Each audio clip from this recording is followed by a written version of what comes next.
Maayong aga sa tanan nga mga kauturan kag mga kaabyanan. Welcome sa aton nga Sabbath School Lesson Review Panayan version diri sa West Visayan Conference.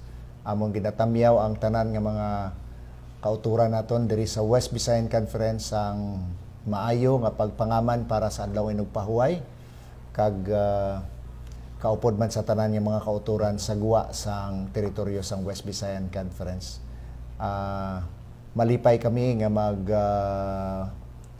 abi-abi kag maghatag sang amon nga greeting sa tanan nga mga kauturan diri sa West Visayan Conference. Aton nga kaupod sa sini nga programa karon nga tion amo ang aton nga madasigon nga ministerial secretary at the same time IEL and NDR Director sang West Visayan Conference. Pastor Efraim Rino. Pastor, welcome. Tamya hugid mga kauturan kamo nga nagapadayon sa pagsunod sa sining pagtuon agud nga mapasangkad ang aton ihibalo na nungod sa aton nga lesson para sa sining semana. Ginakalipay ko man ang kahigayunan nga inhatag ni Pastor Rafi, aton Health and Communications Director sa sining nga conference sa paghatag kahigayunan sa akon nga mangin kabahin sa sining nga programa. Okay, Pastor Rafi. so thank you Pastor kag sa mga kauturan naton no ang maluyag kami nga magpahibalo sa aton tanan nga sa sunod nga sinimana kay Pizza City na sa sunod nga Sabado buwas kag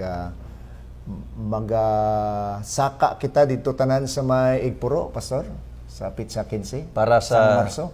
soft opening sa aton nga Advent Tours, Pastor Raf. Yes, so kag welcome kag gina-imbitar gid ang tanan. Nakahibalo kami nga damo nga mga kauturan from Capiz, diri sa Iloilo kag sa Antique, may aklan man to daw nagapreparar na tong taga-aklan sa mga salakyan ko no makadto sila. Kag amo ni ang dako nga impact ini sa banwa sang Miagao. In fact, ang aton nga pinalangga nga mayor, si Mayor Napulan, excited naman, no? Naghatag sa dito sa mga assistants, padala sa to sa mga payloader, ginpreparar ang karsada, kag halos nami na ang aton nga area dito mga utod. Sa sinang area makita ang dako nga larawan sang Daniel 2, kag ang apat ka mga sapat sa Daniel City. Makita dito. Makita man dito sa picture ang bato nga nag-igo sa dako nga larawan. Kag amo na ang central nga message gid no. Actually hindi ang image ang importante dira, ang bato. Kay amo ina ang bato ang nagatudlo sa ikaduha nga pagbalik ni Ginoong Hesus bilang katumanan nga sa kapanahunan sini nga mga ginharian pagadugmokon sang bato nga mo nagasimbolo sa ginharian ni Hesus atong tanan nga mga ginharian diri sa kalibutan. Ang pag-establisar sang Dios sang iyang ginharian nga magadugmok sang mga ginharian sa sinaduta, Pastor Raf. Yes, so kag amo ina mga utod ang aton nga ginalauman ang ikaduha nga pagbalik sang aton nga Ginoo. So I hope nga ina nga tion mangin very exciting sa tanan nga mga Adventista. Amen. Bisan pa sa mga hindi Adventista no. Sa nagligad nga semana nagsaka kami dito, nagpreparar kami sa mga dapat nga amanon sa sinangaduog kag mga utod nagamat-amat na tutindog si dako nga larawan. No? Damo sa mga tao gaagi nga mga naga-motor kag may mga salakyan, nagadulog sila kag nagapamangkot ano ina dira sino ngalan sang Santos kay ina. Kag nahamot kami mga utod kay abi nila Santos ang gatindog pero wais la kabalo ato larawan nga nakit-an sa damgo ni Haring Nabucodonosor. So kanami sini Pastor, I hope nga makakita kita sang dako nga impact sini. Amo na yung mga utod nga aton bululigan kay isa ini sang maghambal naton nga pinasahi nga nga inisyatibo diri sa West Visayan Conference, maka-create kita impact. Actually, iban nga mga conferences and mission, luyag nga magbisita na kaglantawon ini, no? So, Pastor, prepare kita kay kag may mga souvenirs kita nga imo butang dito kag damo pa nga mga ministries nga dapat naton himuon sa sina nga lugar nga mangin tourist attraction ina nga lugar sa Miagao. So I hope Una ini nga tion Pastor Raf nga ang aton nga ang conference nakatukib sa sining sahi isang program yes, so nga ang mga bisita ma-attract sa lugar but above all mangin palagyan ini nga mahangpan nila ang message sa aton iglesia. yes, so kay unknowingly actually samtang ginasaysayan sila sang kung ano ang ulo, ano ang dughan, ano ang hawak, ano ang mga batiis nga to kag ang tiil nga na simbugan sang salsalon kag daga. sang daga. Ano ang mga simbolo sa to? Actually daw naga-Bible study ka na sa Daniel 2 na, di ba? So amo ini nga isa na kapaagi mga kauturan nga ma-reach out naton ang mga katawhan sa aton nga palibot. So I hope nga aton suportaran no kung may mga bulak kamudra nga nami pwede niyo na ihalad for that purpose mga autor. Para ma-beautify pagid ang area naton. Mabuligan naton dito palihog kung may ara ka mo just inform us here in West Visayan Conference. Willing kami nga mag-pick up sina anywhere diri sa West Visayan Conference kay galibot man kami from time to time pwede namon dalon na kag dalon dito agud nga i-decorate naton sa aton nga area dito, no? So thank you gid mga utod aton nga sugdan aton nga pagtuon pagi sa isa ka pangamuyo. Ginong Dios karon nga tion nagapasalamat kami sa oportunidad nga kami makabukas sang imo nga pulong kag makatuon sang eskwela sa batika nga leksyon kabay pa preparaha ang amon pangunahuna para sa adlaw nga nagpahuway. Amen. Pakamayo ang tanan nga miyembro sakop sang West Visayan Conference, ang tanan nga mga kauturan, dumduma ang mga kauturan nga may mga balatian, bisitahi sila karon, kag Amen. ayuha sila Ginoo. Ang mga kauturan nga may mga problema sa financial, sa emotional, relational, o kag sa spiritual kabay pa o Diyos nga ang imo presensya mabatsagan nila tambong ka sa tunga nila tagay sila sing kaalam sa pagsolbar sa ilang mga problema kakabay pa nga ang katutom sa mga kauturan magapabilin ini sa ila kabuhi kaupod namon agod kami tanan sa pagkarinig ni Hesus may kahiginan nga magkita na sa ng langit nga imo ginpreparar sa pakabayuhan man ang mga kauturan nga ara sa guwa sang teritoryo sang West Visayan Conference. Amen. Nga nagapakigbahin man sa amon nga programa kabay pa nga ang imo pagtipig ang imo pagpakamayo ihatag sa ila kag kabay pa amligi kami batok sa makahalalit nga balatian nga nagaduging sa amon palibot karon kabay pa o Dios nga pabaskugon nimo ang amon nga resistensya nga hindi kami malatnan sang sini nga klase sang makahalalit nga balatian. Amen. Salamat gid sang imo promisa kay ikaw magaupod sa amon kag magaproteher sa amon sa ngalan ni Hesus nga ang personal manluluwas sa amin. Amen. So subong pastor nga tion aton nga tun-an ang napulo nga leksyon no sa aton nga Sabbath school lesson kag ini nahanungod sa halin sa pagtuad no kag sa isa ka consolation magamba kita consolation So encouragement ako pagpabaskog do amo na ang so makita naton gihapon ini nga ang aton leksyon nagapahayag sang isa ka panlakatan or journey no journey sa ilabi na gid no sa panahon ni Daniel kung paano ang nakita niya ang mga challenges no, sa aton kag diri sa aton nga leksyon pastor ginpakita sang Ginoo ang iyang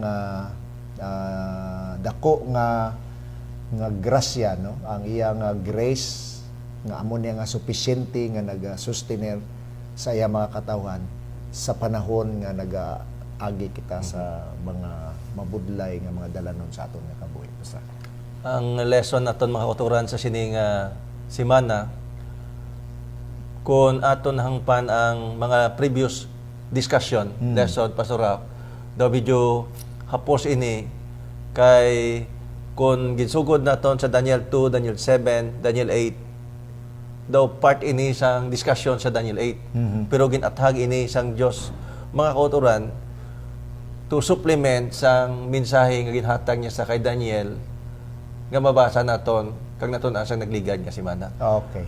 So kung sa aton pa continuity ini o continuation padayon ini sang nagligad nga leksyon, no? Kay ti sa nagligad nga si Mana nga leksyon nagtuon kita parte sa 2000. Daniel 8:14. Yes. No, amo to ang sentro sang pagtuon nga sa anto 2,200 days then the sanctuary be cleansed, no? Kag i-explicar ini ang detalye gid sang 2,300 days sa aton nga pagtuon subong. So, Pastor Raf, kaupod sa mga kauturan, ang prayer ni Daniel or si Daniel na pangamuyo because aton na intindihan sa previous ng itong pagtuon nga ang situation ni Daniel is ara sila sa pag-ulipon.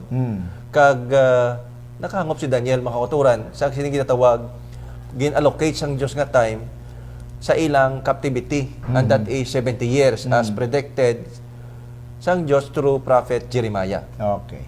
Karon daw matapos ba daw ga hinunod na bla Pastor Raf daga hingapos na yung 70 years.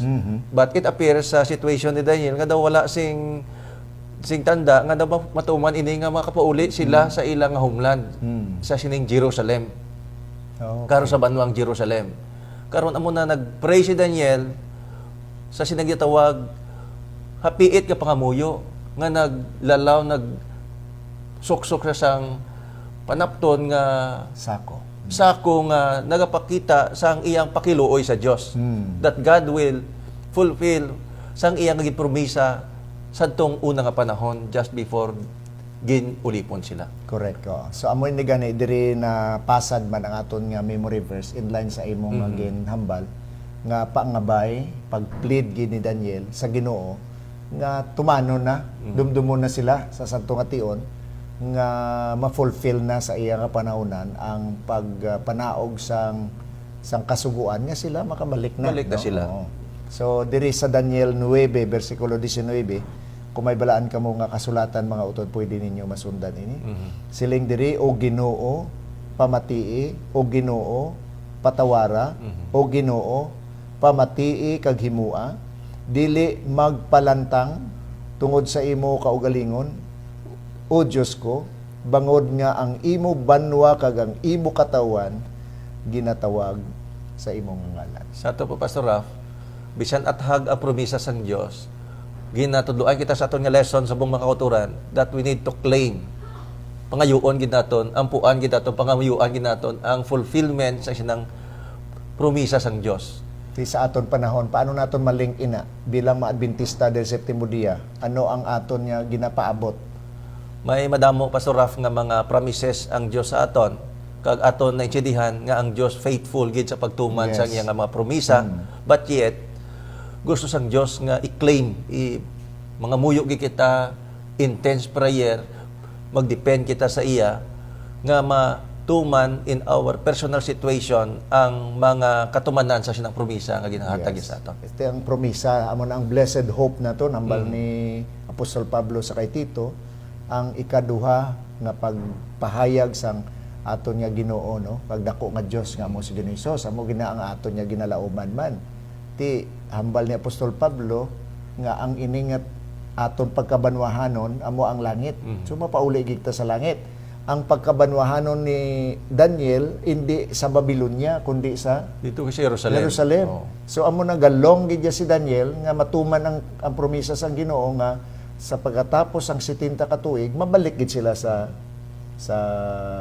Jerusalem. Kita nga mga Adventista, kita nga mga tinawag sang Dios nagalaom man, nagahandoman nga tani kadto na kita sa aton gid nga kundiin kita original nga gindisenyo sang Dios nga maistar, no? Hindi kita papabilin sa duta sang pagkaulipon, di ba? Pag-ulipon. Yes, hindi amo ni ang duta nga aton nga istaran kay siling sa balang kasulatan mga umalagi kita diri, di ba? Mga strangers kita diri sa sining kalibutan may ginpreparar ang Dios nga mas maayo nga duog suno sa Hebreyon sa kay Moises, mas manami nga duog nga ginpreparar sang Ginoo sa aton kagamon ang duog nga hindi ang tao ang nagpatindog kundi ang Dios. Nakilala man, Pastor Raf, ang mga kauturan ni Daniel, nga ang ining pag-ulipon sa ila, bunga ini sang ilang paglapas, kag hindi pagtuman sang mga palatukuran sang Diyos. Balik consequence. So makita naton diri sa particular study naton this week, mga kauturan, nga ang pag-confess, di ba? Pag-confess ni Daniel sang ilang makapaslawan kag mga sala nga nahimo. Because ang ilang rebellion, ulipon sila. Kag nalipay kita mga kauturan, nga ang Diyos nagtalana that in spite sang ilang pagkamalipason, allocate na sa 70 years captivity. Ginayo sang ni Daniel nga Lord nya tisan umatuman anong tanda nga matuman ini kay approximately mga 5:39 ini natabo ining dream, ining instance. So manotice naton mga kauturan after 2 years, mga 5:37 gin-decree ni Cyrus nga maguli ang mga katawan sang Dios from the land of captivity balik sa the first decree nga magpauli sila, Pastor Raf. So ang Dios nagtuman gid sa ang iyang promisa. However, makita naton nga gin-claim gid ni Daniel ang ining fulfillment sang promisa. Manotice man naton mga kauturan ang pag-pray, pag-claim ni Daniel, but ang pag-intercede ni Daniel in behalf sa makasasala niyang mga katawan. So ang content sang pangamuyo ni Daniel amo niguro ang sentro sang ato nga pagtuon, no? Ti ang una nga bahin sang pangamuyo ni Daniel, nagpangamuyo siya sang nahanungod sang promisa sang Dios, no? So ang promisa sang Dios ara sa balad kasulatan. So dira gin angkor niya, gin pasad niya ang pagtuon sang pulong sang Dios, no? Studying the word or the scripture. Ikaduha amo ang pag-acknowledge sang ilang mga kalautan, mga sala, no? Admission nga amo ni makasasala kami, no? Kag ang ikatatlo amo ang pagpangayo niya sang grasya, no? Sang kaluoy sang Dios nga maluoy siya, dumdumon niya ang iya nga promisa, no? Kag ang Dios nagsabat gid, no? Paano ni gid sabat sang Dios? Gin eksplikar ini sang Ginoo paagi sa isa ka palananawon. Yes. Na kagamoy ni ang isa sa mga tun-an naton, Pastor, siguro sa malipot nga tion i-review naton, hindi naman ni strain sa aton nga mga kauturan kay ti nakatuon naman kita kay part ini sa aton doktrina ang 2,300 ka mga adlaw o kontuig, di ba? Yes, Pastor Raf, salamat kay gid mention mo kay sa ginhasihang baldaton kagina ang ato leksyon subong is ginathag sang Dios ano ang previous naton nagangot ini sa 2,300 years or days prophecy. Kay nag-mention diri, kay nag-ayo si Daniel, Lord, nya san upan nimo matumanon ang kag ang Dios nasabat through sa iya nga manugtunda nga si Gabriel, nga ipaathag kay Daniel nga ako nagtanala sang 70 weeks, 70 ka mga semana sa akon makatawhan. Yes, so temporarily gin makita naton diri ang immediate response, but sing masangkad ang Dios nagtalana sa iyang katawhan, not only subong but nagtalana sa sang ginatawag 70 years para sa iya nga makatawhan.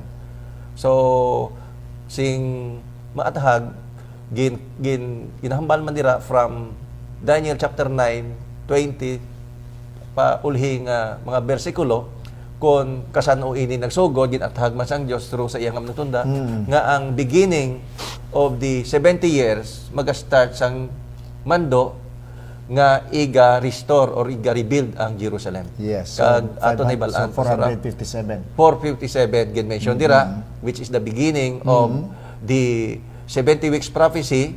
Kag gin divide naton ini mga kauturan sa aton lesson, gin mention diri nga ang 70 weeks gin divider ini sa tatlo ka bahin, the 7 weeks, then the 62 weeks, then the 1 week, total 70 weeks. Now, mean from there will be 7 weeks from the time mamando ang restoration building of the temple. Then may 7 weeks hasta ma-complete ini. So after sina mga kauturan, makita naton ang ending sini sa aton nga doctrinal, Pastor Raf, nga mag-end ini sa 34 AD. Okay. That's the time nga may total rejection. Ang ginatawag ang ako katawhan gintalanaan ko sang 70 weeks kag ini na fulfill mga kauturan sa tion nga gin bato nila si Stephen sang mga Hudiyo as a testament, no, pamatuod nga gin totally reject nila mga kauturan ang privilege bilang katawhan nga amo ang maghatag sang mensahe sa kalibutan to prepare for the establishment of the kingdom of God. Okay. Kag bangod sina nga gin-reject sa mga Israelinhon ang pribilehiyo, ginhatag ini nga pribilehiyo, gin-open ini nga pribilehiyo sa mga Hintil. Hindi Hudiyo. Yeah. Oo. Sa mo ini nga ang oportunidad sang pagka-inanak sang Dios, ang pagka-Israelinon sa espirituhanon nga butang nag-abot bisan pa sa aton diri sa Pilipinas, Yes. no? Sa mo na nga pasalamat kita. Pero kung gin-reject, kung gin-amligan sa mga Israelino na ihan pastor ang ila pagkatinawag, naglabot man ihan ang mensahe sa aton. Kung gin-reject mga kauturan O sa kung wala nila gin-reject bala, kung gin-amligan gin nila, nga gintipigan nila hasta gid sa gintalana nga 70 ka tuig, no, di ba? 70 weeks, that is 490 years. Okay. Okay.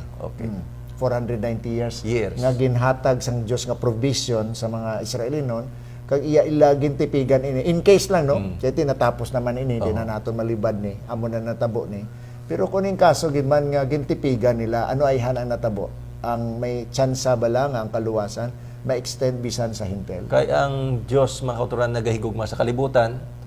So ang mga katawhan sa sadto nga panahon, sa daan nga panahon, nagpili sa Israel as his instrument to bring the message to the world.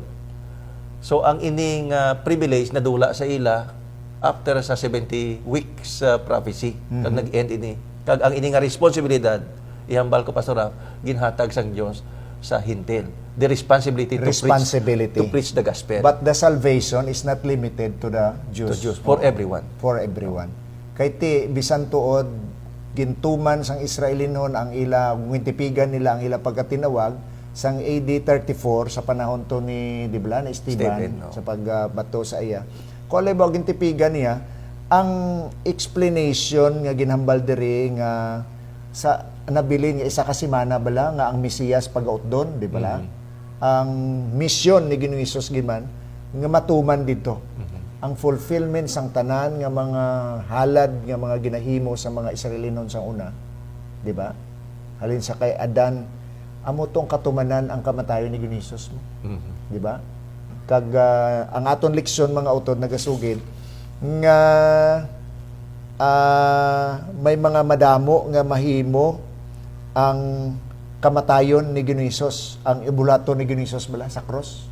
Una, amo ang tapos ang paglapas, no? Ikaduha, tapuson man ang sala, no? Kay ti si Ginoong Hesus amo ang katapusan nga halad para sang sala sang tanan, no? Amo na ang Juan 3:16, di ba? Oo. Kag ang kaluwasan ginhatag sang Dios sa tanan ng mga tawo.